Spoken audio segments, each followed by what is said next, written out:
얘들아. 내가 오늘 이렇게 밖에 나오니까 갑자기 집에 있는 그 아가들이, 사랑스러운 아가들이 너무 보고 싶어. 아가 여기 있습니다. 아가가 여기 계시네, 갑자기. 아가가 여기 있습니다. 어. 여러분 반가워요. 네. 선사학당에 새로 합류한 아가예요. 아니, 성함이. 아가. 그럼 어떻게 불러야 되지? 아가씨? 뭐 이렇게 불러야 되나? 아니 아가야? 아가야? 편하신 대로 아가 군까지도 제가 아가군까지. 그러면은 네네네. 우리 성사때 글로벌하잖아요. 네. 우리 웨이비로 갑시다. 베이비. 베이비. 어머 괜찮다. 괜찮다. 성사 베이비.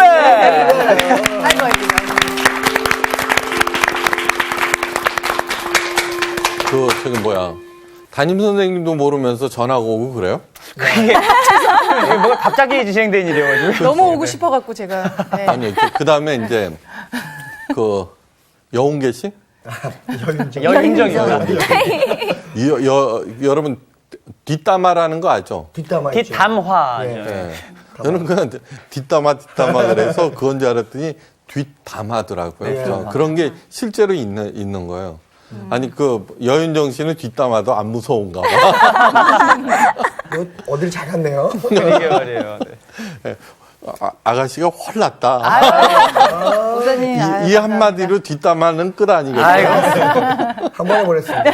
일단 다 인정하도록 하겠습니다. 네, 만나서 한 거예요. 네. 이건 이름은 아가지만 신앙의 본질은 뭐냐 그러면 그리스도의 장성한 분량에 이르기까지의 성장이에요. 하나님을 잘 섬겨서 복 받는 그거는 무당 종교에서 하는 얘기고요. 예? 네. 예수님을 잘 닮아가서 그리스도의 장성한 분량에 이르기까지 자라는 성장, 그것이 신앙생활의 목표예요. 네. 하여간 아가씨는 자라나봤자 아가네. 네. 그러니까 그래요. 또 한편으로는 또 이런 말도 있잖아요. 예수님께서 그러셨잖아요. 아가 같아야 천국에 가느니라. 아멘. 진짜 그러네요. 네, 그렇죠. 네. 네. 하여간 네, 오늘 주기도문 강의 8번째 시간이에요. 그죠? 네. 8번째 시간? 네. 맞습니까? 네. 네. 그러면은 먼저 본문 말씀 한번 읽어봐요. 네. 오늘 수업 누가복음 42강 시험에 들지 않게 하옵소서.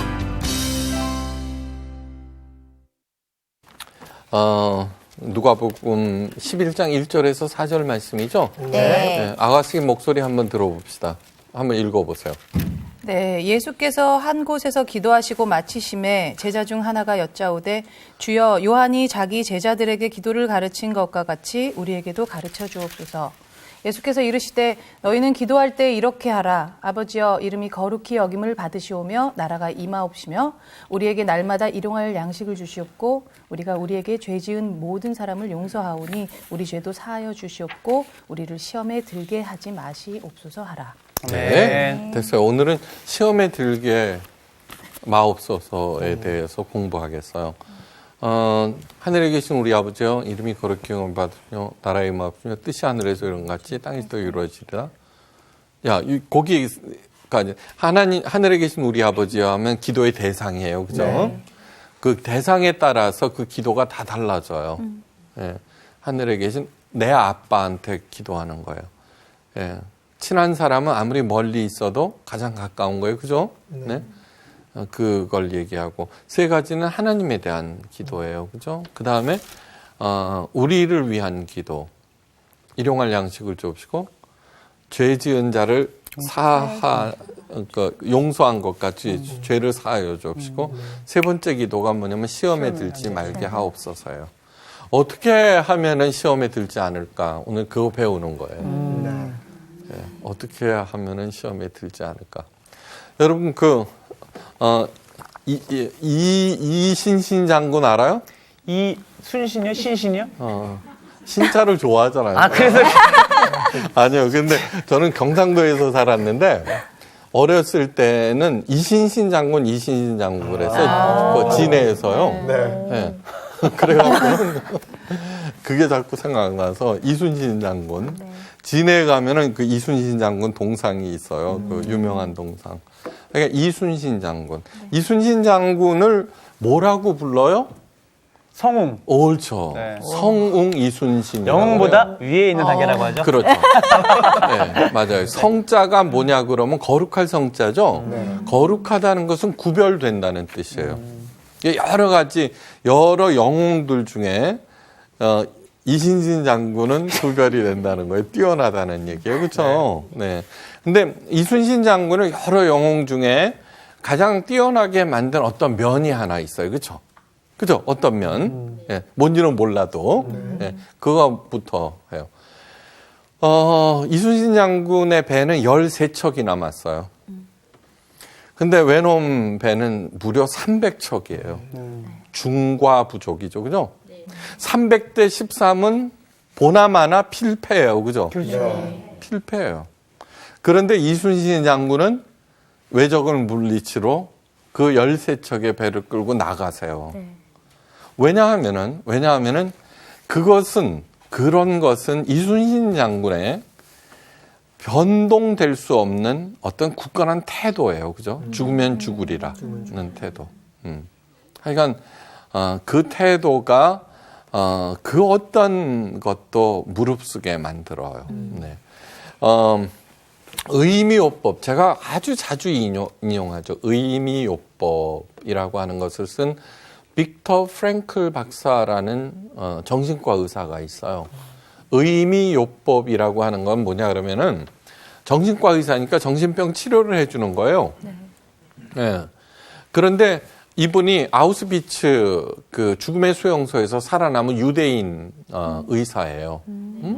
거기에서 깨달은 것이 있어요. 그건 뭐냐 그러면 어떤 상황에서도 삶의 올바른 의미를 깨달은 사람은 절대 죽지 않는다는 거예요. 네. 그래서는 환자가 와서 그 얘기를 쭉 듣고 보면은 이분은 그 얘기를 통해서 있죠. 이분에게 찾아줘야 되는 의미가 도대체 뭘까? 그거를 가지고 듣다 보면은 찾게 해줘요. 그래서 만약에 그분이 이 닥터 프랭클 박사의 얘기를 듣고 그 의미를 좋아 나도 찾아가겠어 하면은 낫게 돼요. 네. 약 먹고 막 그러는 필요 없이 있죠. 그 의미를 찾아가는 동안 어떻게 돼요? 자기를 괴롭혔던 그 정신적인 문제들 그런 것들이 없어져. 서서히. 네. 어떤 것에 집중한다는 거죠. 그 양반이 가치를 세 가지로 분류해요. 이 세상에는 가치가 굉장히 많아요. 돈도 가치 있죠, 그죠? 네. 네, 돈, 네, 권력. 요즘에는 미모, 그죠? 네, 가치 있고. 요즘에는 그 뚱뚱한 것도 같이 있어요. 얼굴 큰 것도 같이 있고. 그러니까 우리 성호 씨가 막 그냥 확 들어와. 확 들어와. 가치가 있네요, 제가. 네, 저를 보는 것 같아. 야, 너 많이 컸다. 네, 그런데 제일 먼저는 경험적 가치. 그쵸? 오케이. 네. 그죠? 예. 경험적 가치는 경험을 통해서 배운 가치예요. 네. 돈이나 권력을 추구하는 이유가 뭐예요? 예, 세상 살아보니까 돈이나 권력이 무지 좋은 거야. 그쵸? 그게 경험적 가치예요. 네, 경험적 가치. 두 번째는 이거는 뭐냐 그러면 세상에서 경험을 통해서 배운 가치. 예. 그 다음에 두 번째는 있잖아요. 사람이 세상에 부여한 가치가 있어요. 예. 예를 들면 반 고흐 같은 사람 있죠, 그렇죠? 예. 너무너무 가난하고 정신병까지 걸리고 막 그렇게 하면서 또 어떻게 됐어요? 그의 그림, 그죠? 그죠? 예. 미치도록 그렸어요. 그 정신병원에 들어가서 1년을 수감돼 있다가 이제 스스로 이제 죽는데 그 1년 동안 있죠. 그림을 200장 그렸어요. 그러니까 매일 그린 심이에요. 그죠? 근데 정작 반 고흐는 자기의 그림을 딱 한 장 팔아봤어요. 근데 지금 현재 네덜란드는 있죠. 반 고흐 때문에 연간 5조 원을 벌어들여요. 네. 오케이. 근데 이거 돈 하면은 와와 하는 게 경험적 가치예요, 지금. 바로 와다. 지금은 창조적 가치에 대해서 하는 거예요. 그렇게 어려운 가운데서도 고흐는 아름다움을 만들어냈고요. 그렇죠? 그리고 그 그림을 통해서 우리 보는 사람들로 하여금 행복하게도 만들고 또 다른 영감을 자극하기도 해요.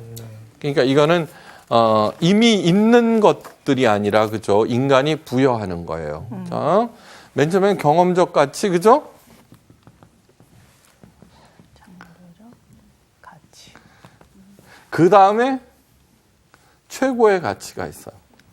이 가치는 뭐냐 그러면은 이순신 장군께서 보여주신 가치예요. 그걸 뭐라 그러냐 그러면 아까 아무리 상황이 불리해도 외적이 나타났다 그러면은 섬멸하러 나가는 변치 아니하는 태도예요. 그죠? 네. 그걸 태도적 가치라 그래요. 네. 이 태도적 가치는 경험적 가치는 뭐예요? 13대 300이면은 안 나가. 그죠? 그렇죠. 치니까. 네. 그 다음에, 외놈이 쳐들어왔는데 창조적 가치는 거기에 쓸 땅이 없어. 그쵸? 예, 지금 죽고 사는데 무슨 창조야. 그죠? 근데 이 태도적 가치는 절대적 가치인 거예요. 그쵸? 네.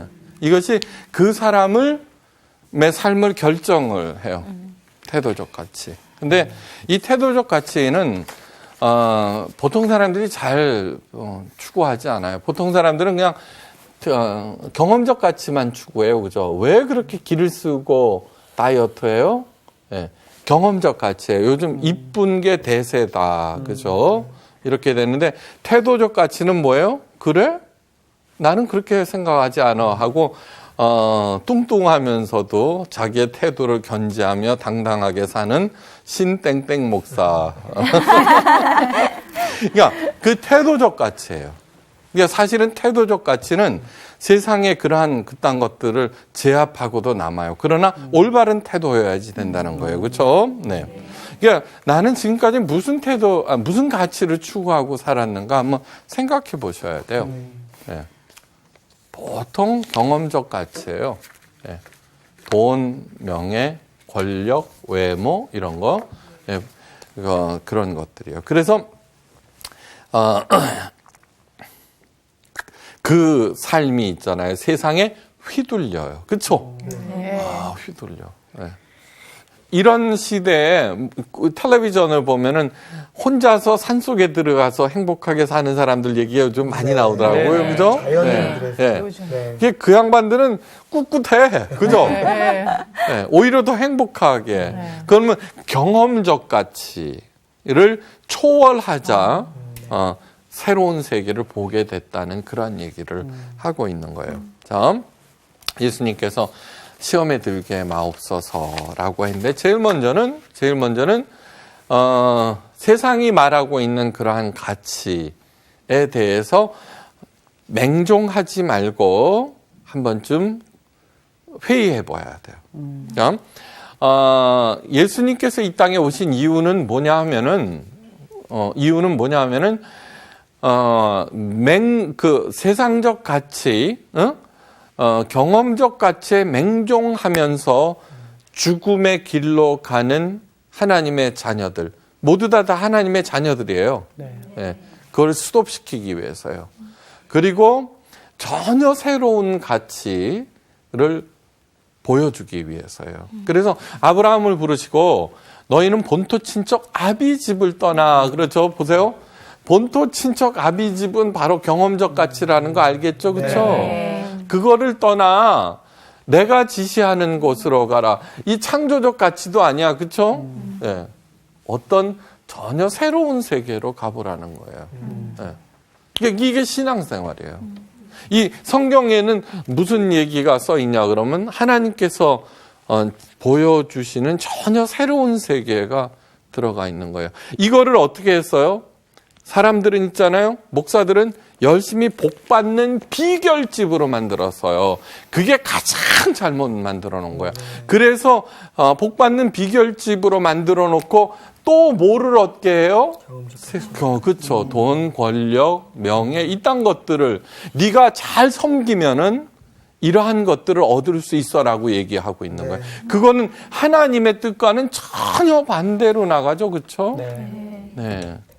무당이 하는 거하고 똑같죠? 네. 하나님께서 하나님을 자기를 섬기라고 하시는 이유는 모든 신들 중에 하나님이 가장 세기 때문이 아니에요.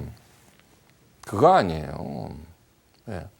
이런 거하고 똑같은 거예요. 자, 저기 10억짜리 부자 남자하고 쫓다가 1조짜리 남자가 나타나자, 그죠? 그 남자를 따라가는 거하고 똑같은 거예요. 만약에 그런 태도로 하나님을 믿는다고 하면은. 그러니까 돈 보고 쫓아간 거죠? 그때 성경은 뭐라고 그러느냐 그러면은 하나님을 음란히 섬긴다라고 그래요. 네. 하나님을 음란히 섬긴다. 네. 깊이 생각해 봐야 돼요. 깊이. 그래서 전도 봉사 헌금 홈페이지에 기독교 성서학당 홈페이지에 질문이 왔어요. 전도 봉사 헌금 제가 중요하다는 얘기가 아닌가 안 중요하다는 얘기가 아니에요. 그렇게 현세적인 복 경험적 가치만 추구하면은 추구하는 기복신앙에서는 기도는 뭐가 돼요? 주문이 되고 예배는 굿이 되고 그죠? 헌금은 복채가 돼버리는 거예요. 아직도 이거를 질문한다라고 하는 것은 정말 기독교의 본질은 모르는 거예요. 예배는 목사는 뭐가 돼요? 무당이 되는 거예요. 아무리 십자가를 크게 걸어놨어도 그것이 아니다라고 하는 것을 얘기하고 있는 거예요. 그거는 엉터리 신앙이라는 거예요. 하나님께서 원하시는 것은 경험적 가치 추구해봤자라는 거야. 되지도 않고, 그죠? 되지도 않고, 설사 이루었다라고 하더라도, 긴 그림자를 남긴다는 거예요. 이게 전혀 새로운 세계를 보라는 거예요. 네. 아셨어요? 네. 알기는 뭐. 네. 바로 그것이, 뭐냐, 그럼, 어떻게 되냐, 그럼, 자. 네. 첫 번째는 일용할 양식에 만족하거라. 그건 뭐냐 그러면 가난하게 살라는 얘기가 아니어서 일용할 양식에 있구나. 그러면 걱정하지 말고 이미 하나님께서 내 안에 가득 채워 놓은 내가 미처 보지 못하고 개발하지 못한 재능을 보고 그것을 발견하고 발휘하면서 살면은 잘 먹고 잘 산다는 거예요. 네, 잘 먹고 잘 산다는 거예요. 그게 일용할 양식에 감사하라 그랬어요. 두 번째는 뭐냐 그러면은 죄 지은 자를 용서하거라. 그건 뭐냐면 분노에 사로잡히지 말아라. 우리 그렇죠. 아주 조그만 일로도 속상하면은 밤새도록 생각하죠. 네. 그러면은 어떻게 돼요? 요만한 일도 그 다음 날 보면은 성호가 그냥 죽일 X가 돼 버려 있어요. 그렇죠? 네. 미역국 귀신 얘기 해줬잖아요. 또 해줘요? 아니, 그러니까 못 들으신 분들이 있어요. 남편이 생일날 미역국을 끓여주기로 했는데 안 끓여줬어. 화가 났어요. 아내가 있잖아. 한 달 동안 생 미역국만 끓여줬어요. 남편을 생각할 때마다 미역국 귀신이 나타나서 잘하고 있다라고 그러는 거예요. 그게 미역국 귀신이에요. 그래서 해가 지도록 해가 지도록 분을 품지 말라고 사도 바울이 얘기한 것은 분노로부터 자유로워지라는 얘기예요. 왜 용서하라고 했냐 그러면은 하나님의 아들과 딸들이 그런데 사로잡혀서 정작 해야 되는 중요한 일들을 하지 못할 때 얼마나 안타깝겠어요. 생각해 보세요. 우리 아들이 있잖아요. 자기보다 힘센 친구한테 뺏긴 10만 원 때문에 한 달 동안 방에 처박혀갖고 속 터져 하면은 내가 뭐라 그래요? 아빠가 20만 원 줄게 제발 나와라. 그죠? 좋은 아빠다. 아니 맨 처음에는 야단 무지치기 쳤는데도. 네, 무지치죠. 이 바보 멍청아, 온갖 얘기를 다 하다가 그래도 안 나온다 그러면 어떻게 해? 사정하는 거죠. 사정하는 거죠. 왜요? 그 돈이 물론 중요하고 크지만 그러나 우리 자녀들의 그런 어두운 삶은 있죠. 도저히 사랑하는 사람이 그렇게 산다는 것은 참을 수가 없는 거예요. 그러니까 용서하라고 그러는 거예요. 왜 하나님께서 우리를 용서하신다고 그랬냐 그러면은 아무리 흉악범이라도 그 부모는 그 자식을 용서해요. 그렇죠? 네. 감옥에 들어갔어요. 추운 겨울 보면 그 엄마는 자기도 추운 방에서 자요. 흉악한 그 아들의 죄를 생각하는 게 아니라 사랑하는 그 아들의 안전과 그 아픔을 함께 하는 거라는 거예요. 오케이, 됐어요. 그 다음이 뭐냐 그러면 시험에 들지 말게 하옵소서라는 얘기예요. 다음. 네, 그렇게 해서 내 안에 있는 재능을 찾아왔어요. 일용할 양식 보고 이제 하고 열심히 했어요. 그 다음에 분노에 휘둘리지 않았어요. 그러면 열심히 자라나게 돼요. 자라나게 돼요. 이 세상 괜찮아, 살맛 나는데. 그래서는 꽃도 피우고 열매도 맺고 그렇게 된다고요. 그런데 이거 꽃이 열매로 맺지 못하고 똑 하고 떨어지는 때가 있어요. 바로 그때가 언제냐? 시험에 빠질 때예요. 그 대표적인 가장 대표적인 예가 누구면 다윗이에요. 다윗은 목동이었어요. 자기 아버지도 인정하지 않은 목동이에요. 네. 들에 나가서 너는 양이나 봐라. 이제 이렇게 된 거예요. 열심히 양치고 있었어요. 그런데 다윗은 수금을 잘 타요. 네. 골리앗과의 싸움에서 이기면서 다 사울 왕에게 오죠, 그죠? 네. 그 다음부터 사울 왕이 다윗을 질투를 해요. 도망갔어요. 군대 3,000을 풀어갖고는 다윗을 죽이려고 해요, 그죠? 예. 그러기를 10년이 걸려요. 도망 다녀요. 그렇지만 그 모든 것들을 다 이겨내고 마침내 이스라엘의 왕이 돼요. 너무 좋아. 네, 너무 좋아요. 네. 이스라엘 국민들도 난생 처음으로 안정된 삶을 살아요. 네. 주변에 얼씬도 못해. 네. 살만 나죠, 그죠? 어느 날 블레셋 군대가 쳐들어왔지만 그전 같으면 다윗이 앞장서서 나갔는데 군대도 훈련된 군대도 있고 막강 화력도 있는데 자기가 안 나가요. 요압 장군을 보내요. 네. 물론 신하들도 그러겠죠. 아이고 저희들이 그냥 다 알아서 하겠습니다. 그죠? 네네. 그리고 그런 거예요. 네. 그래 다윗은 왕궁에 남아서 낮잠까지 즐기고 거기 나와 있어요. 느지막하게 쓱 일어나서 베란다에 나가서 시원한 바람을 쐬고 있는데 눈에 확 들어오는 게 있었어. 그렇죠? 네. 밧세바. 그녀가. 네. 그냥 나와서 베란다에서 부채질만 하면 되지. 그거 집안에서 하지? 거기서 무슨 목욕을 하고 앉아 있어.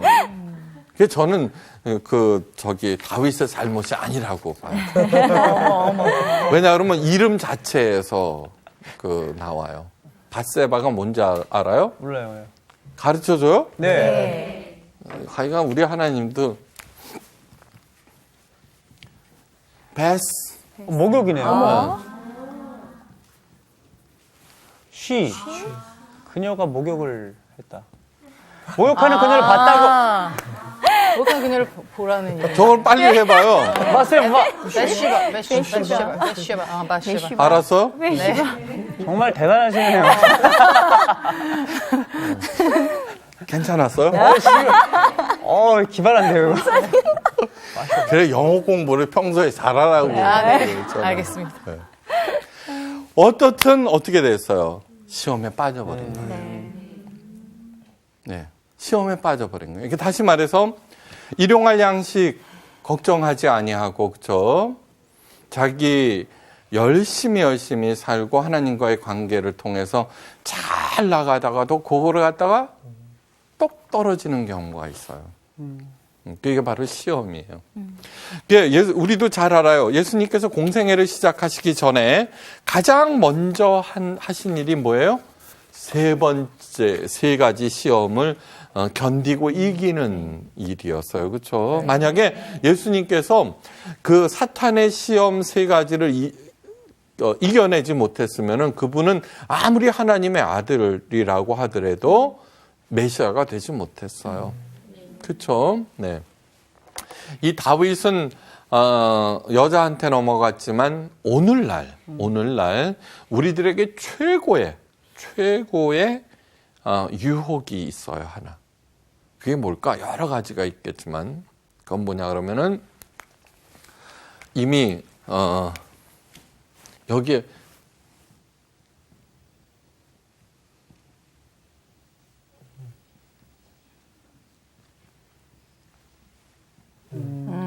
동의하죠? 네?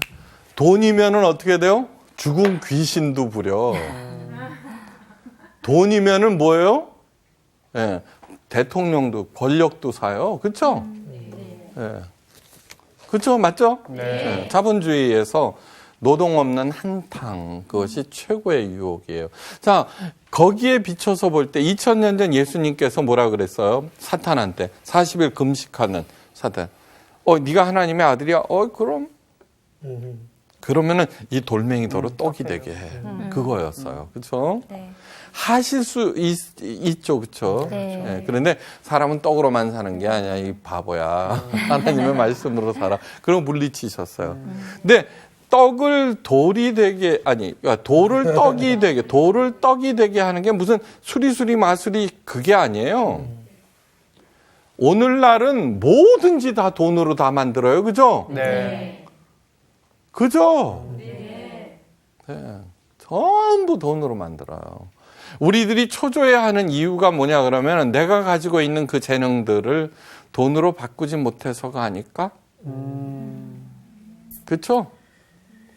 교회가 타락하는 이유가 뭐예요? 왜 그렇게 교인들을 영업사원으로 만들어서 전도를 강조하는 것과 정말 하나님의 나라 확장일까? 그래서 확장됐어요? 모였어요? 사람들이 낸 헌금들을 그렇다면 목사가 왜 횡령을 해요? 왜 자기 왕국을 건설하는 데 써요? 그렇죠? 깊이 한번 생각해봐요. 하나님까지도 떡이 되게 하려는 세상이에요. 그죠? 그 다음에 두 번째가 뭐예요? 나한테 딱 절 한 번만 해. 온 천하의 그 권세와 영광을 나한테 주겠어. 우리는 한 번이 뭐야, 그죠? 3,000배 하라 그래도 해요. 3만 배 하라고 그래도, 3만 배 하라 그래도 군수짜리 하나 준다 그래도 3만 배 해요. 그쵸? 뭐예요? 맞죠?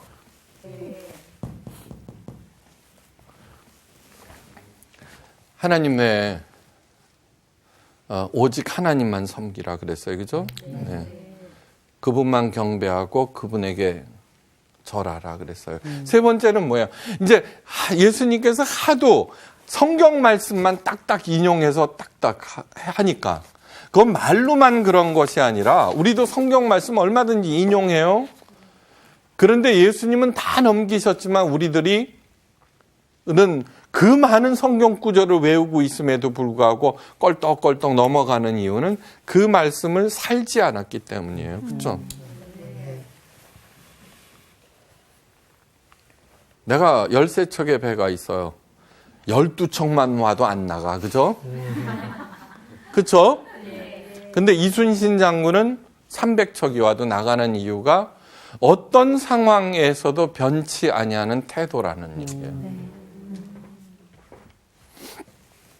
세 번째는 어떻게 돼요? 하도 하나님의 말씀으로 돈먹거리니까 사탄이 성전 꼭대기로 데리고 가서 성경 말씀을 딱 인용해요. 뛰어내리라. 기록하였으되. 있지 여기? 네. 네. 발끝 하나 다치지 않게 하리라고 돼 있지? 네, 그랬어요. 주 너의 하나님을 시험하지 말라 그랬죠, 그렇죠? 네. 우리들은 교회에서 있죠, 그죠? 11조 띵겨 먹지 마. 11조 내놓고 시험해보라고 막 부추기고 있죠. 그쵸? 복 주는지 안 복 주는지. 여러분, 그 얘기는 너무너무 가슴 아픈 얘기예요. 이스라엘 백성들이 너무 말을 안 들었어요. 하나님을 오직 복 받기 위해서만 섬겼어요. 그래서 포로로 보냈어요. 돌아왔어요. 그래도 정신을 안 차리는 거예요. 그러자 하나님께서 말라기 선지자를 마지막으로 보내시고 하늘문을 닫아버려요. 400년 동안이나. 하나님께서 오랜 침묵에 들어가세요. 얼마나 속상하셨으면. 그런데 그렇게 하나님의 말씀을 외친 말라기 선지자의 말을 기껏 11조 내게 해서 하나님은 시험하게 만들어요. 가장 나쁜 죄가 하나님을 시험하는 거예요. 그렇죠? 근데 그걸 부추기고 앉아있어. 뭐를 위해서? 걔 열심히 냈어요. 그거 갖고 뭐 했어요? 목사들은 뭐 했냐고요? 한번 생각해 보세요. 무시무시한 일들이에요. 제가 11조를 안 내도 된다는 그런 뜻이 절대로 아니에요. 자, 기도, 예배, 헌금, 이러한 것들은 하나님의 가장 큰 선물이에요. 기도는 나를 가장 사랑하시는 하나님과 직통으로 연결하는 핫라인이에요. 예배는 뭐예요? 하나님의 말씀을 듣고 예배의 그 히브리어는 고르반이에요.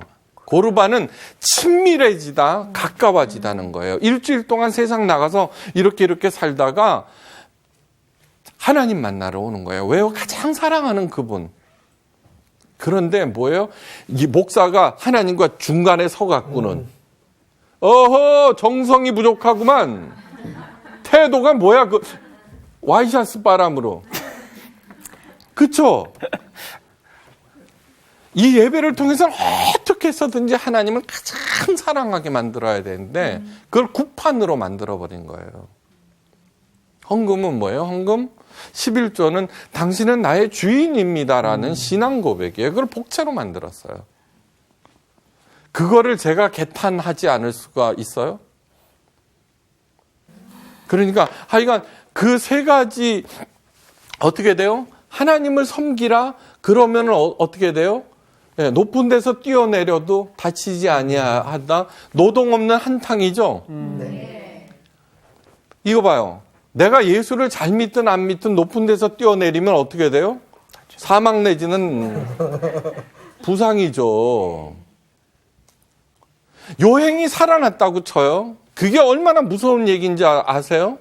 요행이 살아났어요. 다른 이유 때문이에요. 그렇죠? 그런데 그거를 어떻게 생각하느냐 그러면은 하나님이 자기를 인정해서 살려주셨다로 바꿔요. 얼마나 무서운 얘기예요. 그렇죠? 전부 노동 없는 한탕주의로 지금 교회가 흘러가고 있어요. 하나님의 말씀도 그렇게 왜곡되고 있는 거예요. 절대로 그런 얘기가 아니에요. 시험에 들지 말게 하옵소서라고 하는 것은 딱 하나예요. 어떠한 경우에도 나는 하나님의 자녀로서의 존엄성과 자유를 포기하지 않겠다는 거예요. 다음, 빅터 프랭클 박사가 이 세 가지 얘기했어요. 빅터 프랭클 박사가 이런 얘기했어요. 내가 하나님의 자녀로서의 자존심과 자유를 포기하는 순간 나는 사람과 상항의 놀이개가 된다. 그렇죠? 그렇죠? 네. 하나님의 자녀라고 하는 것은 교회 다니는 사람만 얘기하는 게 아니에요. 교회 안 다니는 사람, 불교 신자도 하나님의 자녀예요. 성경에 써 있어요. 다만 내가 무슨 하나님의 자녀야 라고 하는 아직도 인식에 이르지 못한 거죠. 네. 인식에 이르지 못한 거죠. 네.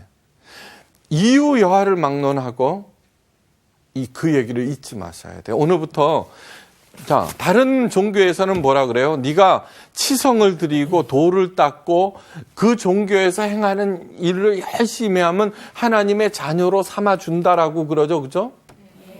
제가 언제나 늘 말씀드리지만 오늘 방청객 여러분들이 싹 바뀌었어. 그래서 다시 얘기하는 거예요. 우리 아들이 아무리 공부 못하고 말썽 부려도 걔는 내 아들이에요. 그렇죠? 네.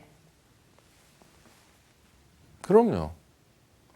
그러니까 네가 잘해야 내 자녀가 된다라는 말은 거짓말이에요. 그런데 내가 원하는 것이 있어요. 우리 아들한테. 그렇죠? 그건 뭐냐 그러면은 나의 아들답게 잘 살아주는 거예요. 그렇죠? 네. 그러니까 왜 이런 얘기를 하고 있느냐, 제가 왜 이런 얘기를 하고 있느냐? 이 얘기를 듣고 난 다음에 나 하나님의 자녀래 라고 하는 자각하에 이제 나는 다른 사람들의 놀이개가 되지 않을 거야. 상황에 흔들리지 않을 거야. 그 시시한 돈, 권력, 그런 세상적, 경험적 가치에 놀아나지 않을 거야. 나는 하나님의 자녀가 아니래도 좋아요. 인간으로서 그 존엄성을 지키고 내게 주어진 그 자유를 활용하여서 나를 활짝 꽃피게 할 거야. 시시하게 유혹에 넘어가고 휘둘리고 그딴 짓 안 할 거야 라고 결심하는 것이에요. 하나님의 자녀로서의 존엄성을 내가 절대 포기하지 않을 거야 라고 하는 그 태도가 바로 이 신신장군을 성웅으로 만든 이유고 나를 그 태도를 견지해 나가는 태도적 가치를 유지할 때 나는 어떻게 돼요? 진짜 자랑스러운 하나님의 자녀가 되는 거예요. 네. 정말 우리를 살리는 게 뭐예요? 태도적 가치예요. 그렇죠? 그래요, 안 그래요? 네. 그렇게 살래요, 말래요? 할래요? 자, 그런 거예요. 자, 그러니까 그래서 기독교에서 가장 중요한 게 뭐예요? 여러 가지가 있지만 바로 기도예요. 그죠? 중요한 거 여러 가지만 기도예요. 기도. 우리가 요즘에 원하는, 그러니까 예수님께서 2000년 전에 사탄한테 당한 시험, 그러니까 이 얘기는 무슨 뜻이냐 그러면 2000년이 지난 자본주의 시대나 그때나 똑같다는 거예요, 인간은. 돈이나 권력, 이딴 거나 추구하고, 예. 그저 늘리고 땡기고, 예? 쪼이고. 예. 그런 게 인생이 아니라는 거예요. 자, 기도가 히브리어로 팔라라고 그래요. 팔라. 히브리어. 팔날이구나. 팔날. 노동. 팔라예요. 동의어예요. 자, 요즘은 어떻게 가르치느냐 그러면은 기도를 노동처럼 열심히 하면은 노동 없이 잘 산다고 가르쳐요, 교회에서. 그죠? 그게 이거죠? 그런데 하나님께서 기도와 노동을 동의어로 만든 이유는 노동을 기도하는 마음으로 하라는 거예요. 오, 알아들었어요. 저 어려운 히브리어를. 네, 기도하는 마음으로 노동을 시작하는 게 뭐예요? 하나님, 내게 주신 재능이 뭐예요? 그죠? 너는 화가로 살라고 그랬단다. 그래요. 그래서 기쁜 마음으로 그림 그려요. 그렇죠? 네. 너는 농사꾼으로. 맞아요. 나 꽃 키우고 곡식 자라는 거 보면 너무너무 행복해요. 예, 그래서는 기도하는 마음으로 하는 거예요. 그죠? 기도하는 마음. 농업이 왜 저렇게 점점 황폐해졌어요? 농업을 통해서 돈을 벌려고 그러니까 그러는 거예요. 뭐든지 돈으로 바꾸려는 마음이 이 세상을 가시나무와 엉겅퀴로 가득한 세상으로 만든 거예요. 시험에 들지 말게 하옵소서. 네. 이상 강의를 마칩니다. 감사합니다.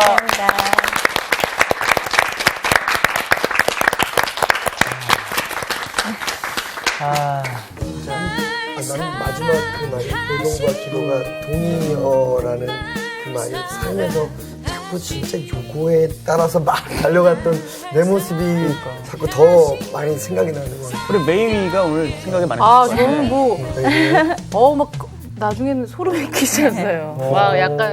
예. 이번 주 퀴즈입니다. 바울은 고린도 교회에서 일어난 분쟁을 누구의 지편을 통해 전달받았나요?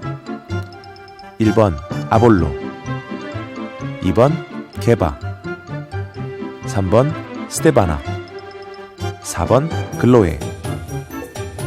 정답을 아시는 분은 CBS 성수학당 홈페이지에 정답을 올려주시거나 우편으로 보내주시면 됩니다. 보내실 곳은 서울특별시 양천구 목동 서로 159의 1번지 CBS 성수학당 담당자 앞입니다. 연락처를 꼭 남겨주세요. 선정되신 분들에게는 대한성서공회에서 성경, 송태근 선생님의 쾌도남마 유한계시록 쾌도남마 사도행전, 김기석 선생님의 시편 설교 모음 행복하십니까? 아니요, 감사합니다. 신호인 선생님의 이사야서 강의, 예수님의 지문이 찍힌 책 가운데 하나를 드립니다.